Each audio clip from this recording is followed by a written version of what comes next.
Cearta agus a comrade. We gather here today to honour and remember a woman of immense courage, intelligence and unwavering dedication to the cause of Irish freedom, Ella O'Dwyer. It is with a heavy heart that I stand before you, not only as a comrade, but as a close friend who shared the deepest and darkest moments with Ella. Ella's journey into the Republican struggle began when she was deeply influenced by the hunger strike in the north of Ireland in 1980 and the tragic death of 10 brave Republican prisoners in Longkesh in 1981. Those events ignited a fire within her, a determination to fight for justice and Irish freedom, no matter the personal cost. In 1985, we were arrested with Pat McGee, Jerry Blute MacDonald and Peter Sherry. We were thrust into the harsh reality of our struggle when we were all held on remand in Brixton Prison, London. Ella and I, the only 2 women in a jail with 600 male prisoners. The daily, verbal, sexual abuse we endured was relentless. Almost 40 years on, Ella still recalled male prisoners indecently exposing themselves to us as we walked around the exercise yard, a cruel attempt to degrade us. Strip searched 6 times a day, as well as 6 body searches, which Ella described as being mauled, a violation that stripped away our dignity, but never our determination. The screws touching her body was something Ella hated with every fibre of her being. By the time we arrived in Durham prison, after being sentenced to life in jail, the strip searches continued, and Ella's fury with the daily harassment and barbaric prison conditions, which she internalised, was evident. With no toilets and cells, Ella was quicker in the morning, arriving first to the slop-out basin, her resistance shining through, even in the most degrading tasks. The world was a little dimmer without Ella O'Dwyer. Each day, our phone calls punctuated the monotony of existence, and through her words, the harsh realities of Durham prison were unfortunately relived. Ella would often recount the winters when the raw sewage would overflow from the slop-out basin onto the eating area floor, the cockroach-infested cells, and only last week she laughed aloud, still hearing the governor's scream when I threw a shovel of cockroaches over him in an attempt to get the place fumigated. And she never forgot the chilling presence of Dr. Death, as we called him, the male gynecologist who infuriated her as he removed, or in my case, permanently damaged women prisoners' wombs. Whilst we endured horrors together, surviving on sheer willpower and the bond we forged in that forsaken place, we also laughed aloud, which seemed to annoy the screws, so we laughed louder. However, every winter remembered was not a horror story. We too laughed as much as we cried. Ella wrote of our first Christmas in Brixton prison. It snowed that morning. Ella said, "We got out to the yard and like mad children drew Christmas messages on the snow to people who'd never get to see them. We exchanged presents and read the greetings in info block. Anne O'Sullivan here today, and Rab of the POW department, our families, and God knows how many others. We even got our faces on the front page of the paper one Christmas. What a blast. The years we shared, our spirits intertwined, unbowed and unbroken. And then we were transferred back to Ireland 6 weeks before the first IRA cessation in 1994. It was there we were surrounded with love and affection. The women POWs in Maghaberry prison were and are amazing Irish Republicans. Here are more words from Ella herself. When we were transferred to Maghaberry, we had a Christmas never to be forgotten. We were met on the first visit with the delighted faces of our families, the people who had gone through so much hardship on our behalf for all those years.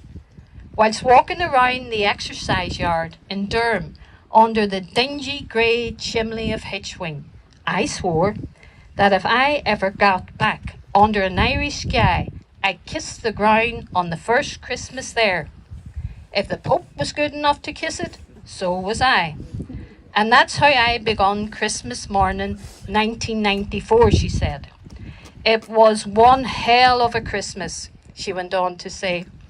I remember saying to the OC, Mary McArdle, who's here with us today, that people outside would have paid to come into a party like this. I doubt it, says Mary. Mary Wright, rest in peace, complained that the hooch was below par and nothing like the usual quality. Martina and I disagreed. It was like a fine wine, 1994, a good year, vintage stuff. Ella's brilliance extended far beyond her Republican activism. She was an exceptional writer, earning an honours degree in linguistics and philosophy, followed by an MA on women and the colonisation of language, and a PhD, culminating into her powerfully intellectual book, The Rising of the Moon, which stands as a testament to her remarkable mind.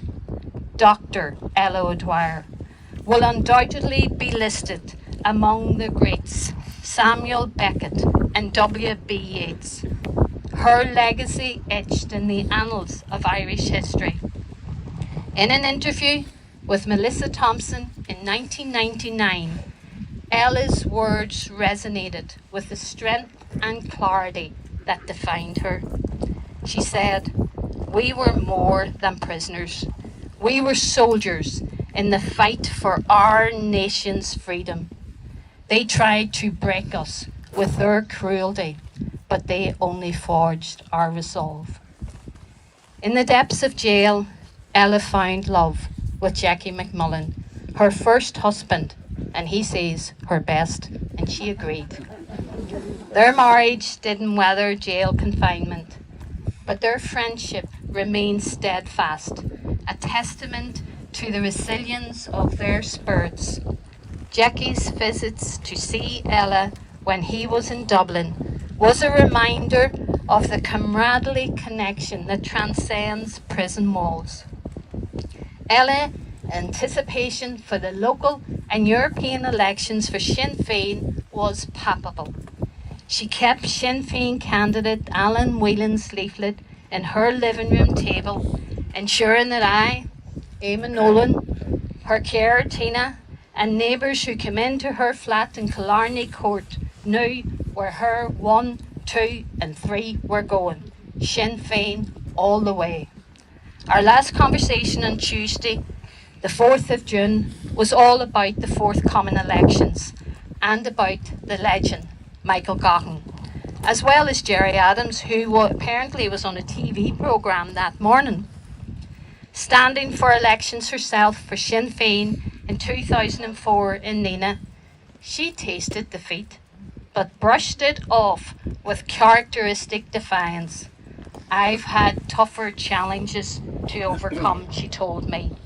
And she was right, and I heard in her voice that mixture of resolve and wisdom.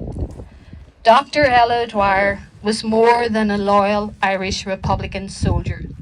She was a beacon of hope and strength, a confidant to the late Brian Keenan, and something of a lifeline to those who had strayed from the cause. When Ella died, a mutual friend of ours wrote to me words of Bobby Sands.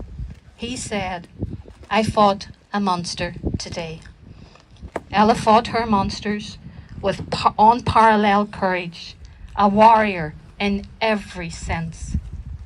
Her Irish republicanism, brilliance and scholarship are the inheritance of her nieces, Ciara, Maria and Emma, and nephew Peace. They, along with her grandnieces and grandnephews, are cousins who must know of the giant whose legacy that they bear.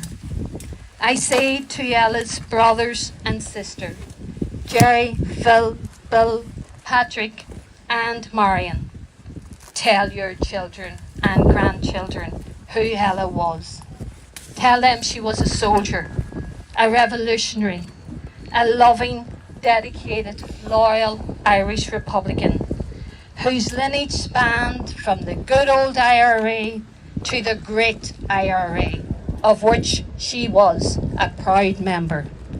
Her life, a testament to the struggle of Irish reunification. Make sure that they know that their aunt, Dr. Ella O'Dwyer's name, will forever be synonymous with bravery, resilience, and unyielding love for Ireland. Ella was a beacon of hope, a symbol of unwavering resistance, and her passing leaves a void that can never be filled. But her spirit, her words, and her deeds will live on in our hearts and in the continuing struggle for justice and Irish reunification. For me, speaking of Ella O'Dwyer here today, my comrade and best friend, is one of my greatest honours and privileges. But I wish we weren't here, as I have a heartache with a pain that is excruciating.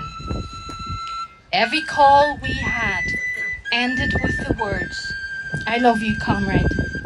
And those words now echo in the chamber of my heart, filled with love, comradeship, and an aching sense of loss. In your memory, Ella, we'll find strength. In your legacy, we'll find purpose. Ella, you are always with us, in every thought, in every whispered prayer. Your spirit remains. You fought the good fight, comrade, and now may you find the peace you so richly deserve. We will carry your legacy forward, inspired by your courage and your unwavering dedication. Your name, Dr. Ella O'Dwyer, will forever be honoured among those who dared to dream and fight for a free, united Ireland. Yes, Jay Guru Ohana. I love you, comrade.